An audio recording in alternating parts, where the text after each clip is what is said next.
Dr. Bauer. Hi, it's Dr. Mary Rensel. Nice to see you. Nice to see you, Dr. Rensel. It's so great. Thanks for spending time together. So, what I'd like to learn more about, I know you do a lot of things with the American Academy of Pediatrics and parents and the little people. But tell us what, some of the resources or how you structure your services for parents directly, how you coach parents and under what situations. Right. Well, so I'm a behavioral pediatrician, and what that means is that I focus on providing care for families who have kids who think and learn differently. And what that means is oftentimes these children have attention deficit hyperactivity disorder, anxiety, learning disabilities, and then just overall mood disorders like depression or parenting problems. And Okay. so my practice has evolved over time. So I have right now I have a 2 day a week part-time private practice in Indianapolis, Indiana, where I see clients.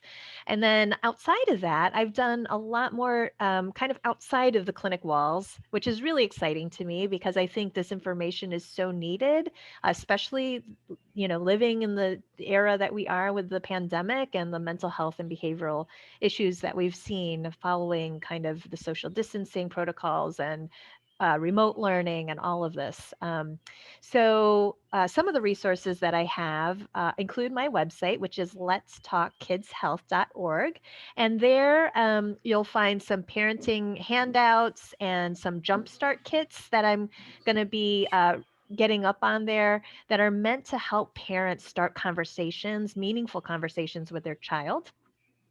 For instance, I have one on screen time and chores. I have one on going to school and COVID. And then I will be having other ones around med fact sheets for ADHD, as well as for anxiety, depression, a medication log, and then like how to talk to your child about each of those conditions right after Wonderful. diagnosis. Mm-hmm. Yeah. And then, in addition, on that page, you'll see a link to a couple other things that I have for parents. So, a parenting book club. So, because of COVID, I could no longer offer in person parent training workshops. And so, I just had looked over at my bookshelf. I'm like, hey, I have a ton of parenting books here. Mm-hmm. Some of them I've not read, some I've read many, many times. So I started offering a monthly book club where I would just pick one and have readers who follow me just join. And we would talk about it in my private Facebook group every day. We'd share a story. How's it going? What have you learned? All of that. And then recently, the past 3 or 4 months, I've actually just started reaching out to authors and saying, hey, I'm going to be featuring your book. Could you do a Facebook Live with me? And yes, I mean, they have said yes. And what a treat that has been. So much fun because the readers at the end of the month, they're like driven to read it. And then they get Yeah, to ask the author like that's so cool. questions. That's the And best. Yeah. yeah, it's so fun. That's ongoing. So that's one other resource. So if there's a book out there that you're like really interested in and want to see us read, let us know. Or maybe we've read it, and I do archive all of those so you can still join anytime and then Nice. see all the different posts and get the support. So we have a growing Facebook group community there. It's called Nice. Parenting Discussion Group on Facebook.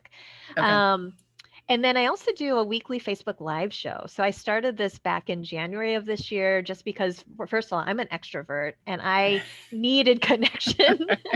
But my mission has always been to break down barriers around behavioral health and wellness and really promote just discussion among families, providers, educators, so that we can all talk together about these. So I invite guests to talk to me about different topics, and full length replays are on my YouTube channel. But I've had guests that talk to me about like yoga and mindfulness in kids, art therapy, executive functioning, martial arts in kids, cooking with kids, Yeah. Yeah. hypnotherapy. I mean, just a ton of different things. Yeah. And so I hope families will find those educational and valuable. And then, so in addition to that, then I also have a virtual course. So I see a lot of kids with ADHD, and one of the difficulties and one of the gaps that I've seen is that, you know, after diagnosis, parents oftentimes have to navigate that road. They're feeling overwhelmed. They're feeling like, I'm not sure what the next step to take is. And obviously, pediatricians are well versed in starting to help families navigate that. But Mm-hmm. in a traditional general pediatrics practice, those visits are like 15, 20 minutes usually. So, not a lot of time to Right. talk about those things. Mm-hmm. And you really need to have that time. Before I left academia, I developed a group program called Teach, Tailoring Education for ADHD and Children's Health. It was actually two different curriculums, a parent group and a child group. And instead of 15, 20-minute individual visits to the clinic, we then made it a group visit and invited 6 to 8 families for 60 to 75-minute visits that we could provide education, support, and it was wonderful. We Mm-hmm. got several grants, wrote papers on it, um, and it was great. However, as you could imagine, it required a lot of systems changes Mm-hmm. to get people there and the space. Mm-hmm. So now, last year, I sort of had this aha moment. I'm like, what if I sort of, instead of doing two separate curriculums, mashed it together Mm-hmm. and and developed this new program that I call Teach Me ADHD. It's for kids who have ADHD, 8 to 12, and it's a class you take with your parents. Mm. And you onboard together and learn all about how ADHD works, about your Cute. brain, Mm-hmm. and without the stigma, because I think that when kids are given information in kid-friendly, bite-sized pieces, Right. we can understand, and then you have better collaboration. Sure. Right. So this class, it has a whole detective theme. You get a So supply cute. box with materials. It's 8 weeks. It's on Zoom. I know everybody's tired of Zoom, but it's so Yeah. accessible that way. Yeah. Yeah. And I bring my energy, Right. Right. to it. And so I've had about 26 families go through so far. Nice. Yeah. And it's been so much fun to see the growth and the wins that the families are having, the transformations that the families are having, just learning and having fun together and Right. understanding better and having better cooperation in the home. Mm-hmm. So Yeah. I that love it. class is available, and Okay. I open agency doors 3 times a year, January, April, and after Labor Day. So Gotcha. Okay. yeah, Okay. And we'll link all that in the show notes so people can find you through your website has it all probably, right? It has all the yes, it links. does. Okay. Yeah, Wonderful. Well, I love the empowerment, and I know when people are scared, if they don't understand something, it's hard to take those steps forward. So as soon as, the families, the parents understand, and the children understand, they can take some steps forward. We learn that in medicine as well, right? Like people are stressed if they don't have a name and a plan. Once you give it a name and a plan, no matter what it is, even if it's a serious diagnosis or a lifelong diagnosis, the stress goes down just because they feel empowered, and I do absolutely. see that day to day. Yeah. So that's so neat that you provide that empowerment for the children and the parents. And just to give the parents some support, because I think parents these days are, working and trying to raise the kids, and it's COVID and life has just been turned upside down. So any kind of support to parents, I think, is just invaluable.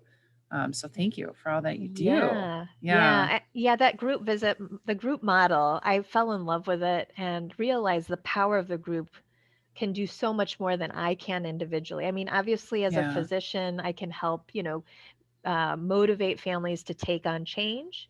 But Right. when you act, there's something about seeing other people and feeling like you're not alone. And for kids to Right. actually see other kids who have Right. ADHD, I Right. think that's powerful too.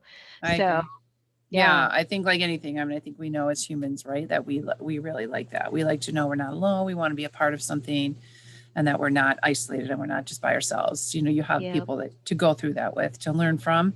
Yeah, I love the group model too. I think it's very important. It's because sometimes somebody asks a question that didn't even think about. So you that's leave right. that session with way more information that you even like plan to come in and find.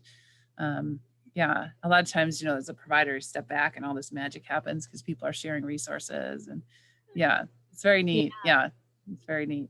Yeah, well, thank you for all that you do. And where's the best place for people to find you? So my website is Website. letstalkkidshealth.org, and then I Okay. have the same handles on Instagram and Facebook, and I can also share those links to Yes, you. and we'll share it as well. Okay, well, thank you for all that you do. It's such important work. Please stay at it. I know that brain of yours is going to keep thinking of new things. Thank you so much, Dr. Rensel. Absolutely. Okay, bye-bye.